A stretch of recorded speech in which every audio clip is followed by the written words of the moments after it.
Alam mo yung feeling na meron ka namang side business pero parang kulang pa rin. My car rental business was okay. May income, may bookings, nakakaraos sa araw-araw. Pero yung trabaho ko right now, my main source of income, which is being in the IT industry, ayun yung dahilan ng burnout ko. So I made a bold move. I looked for another income stream. Not because I was failing, but because I want freedom. Welcome ulit sa panibagong series na ito. Hindi ko pa alam kung anong itatawag ko, but it's just all about me documenting my transitioning from being an IT, which is a working career, to a solid business career. So, nakapag first move na tayo, which is establish a car rental business. Now, I'm going to start a business again. If gusto mo yan malaman, tapusin mo itong video hanggang dulo. Pero bago yan, gusto ko muna magpakilala sa inyo. Ako nga pala si Brother Lino, isang content creator, a book author, a public speaker, a real estate consultant, and as of right now, I'm starting my business, a car rental business. And I'm sharing my journey through my playlist. Pwede niyang panoorin dito. So kung gusto mo mag-grow about negosyo, mindset, at mag-explore ng iba't ibang experiences sa buhay, make sure to subscribe to this channel at ako nang bahala sa'yo. So bakit nga ba ako nag-i-start ulit ng panibagong career outside my work and outside car rental business? It's because I was managing business on the side but stuck in a draining job. Ganun ka rin ba? May trabaho ka rin ba na parang feeling mo ubos ka na parang feeling mo hindi mo alam ano pa bang purpose mo, ano pa bang patutunguhan mo sa buhay? And that's who you are right now, makaka-relate ka sa video na to. So yun nga, meron nga tayong car rental business, meron tayong trabaho, pero feel natin na yung main source of income natin, which is me, yung main source of income ko, is actually draining me. And it's not really part of who I am right now. I'm really aware of what I want to do in my life, which is to have freedom in business. And paano ko nga ba yun maaabot? If every time na nagtatrabaho ako, every time na ginagawa ko yung bagay na hindi align sa mga bagay or passion ko, inadedrain ako at nawawala yung creativity ko. That's why I started to search for an answer.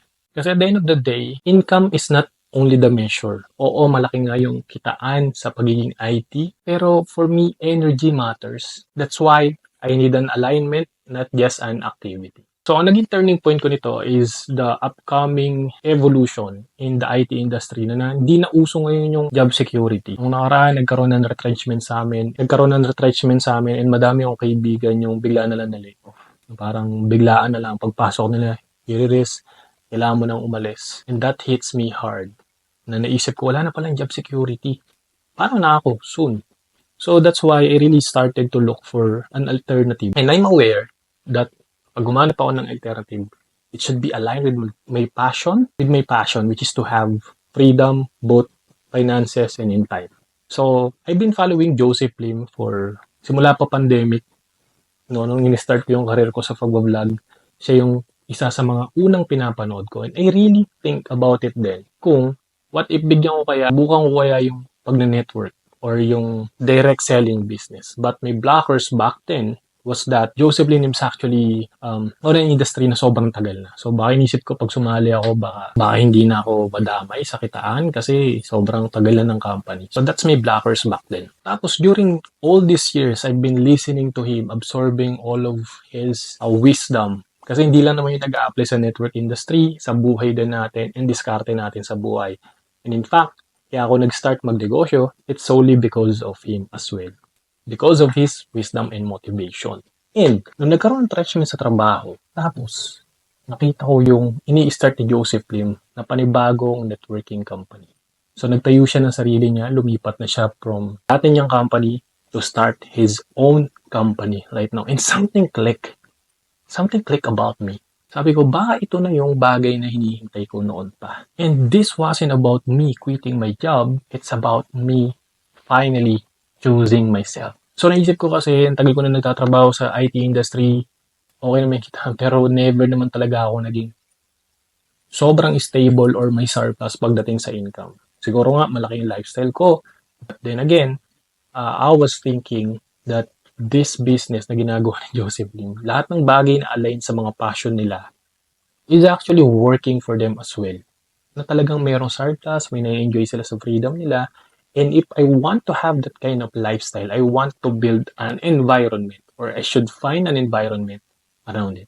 So that's what I'm doing right now. So this video is not about me telling you na humanap din kayo ng networking company or mag-join kayo dito. It's about me asking yourself, do you really enjoy your life right now? Are you content with what you have right now? Or are you also finding a purpose or meaning for your life right now? And if nakikinig ka dito, baka ito nga yung video para sa'yo. Alam niyo kasi saying yes to something new, not because you failed, but because you grew, is actually a great move. So for me, as for me here, hindi ako sasali dahil bagsak ako. Nag-join ako dito sa movement na to simply because I was ready to elevate even more, even further. So hindi ako nawalan, nagdagdag lang ako ng iba pang paraan para makuha at matupad yung mga pangarap ko. And this will be a video series of me as an ex-IT who's in his early 30s, trying something new in my life. In his life, kahit na mayroong pamilya, may mga babayarang bills, maraming problema, maraming fears. So if interested kang malaman ano magiging outcome nito, panoorin mo lang tong video series na to.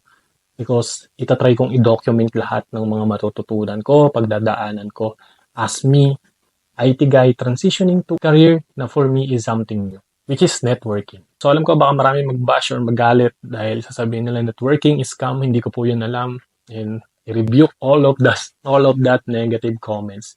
I'm just here simply sharing what I am really trying to do in my life, and if ma-motivate ka doon, I'm thankful kasi ibig sabihin meron ako makakasama umangat at meron ako makakasama sa journey na ito. So if you're someone like me na feeling mo pagod ka na, di mo na alam yung gagawin sa career mo, wala ka na ibang mapuntahan, you really want freedom, always remember this, that freedom is also wanting you. It's a two-way energy. Kailangan lang nating hanapin yung mga bagay na align sa atin para makuha natin yung move or decision na hinahanap natin. So if you feel that this video is for you, always about business, trying something new, if may questions ka, comment mo sa baba, pag-usapan natin. So yun lang, Brothers Linos here. Thank you so much for listening to this video. I'll share more about this opportunity soon. God bless you. Sana may natutunan ka.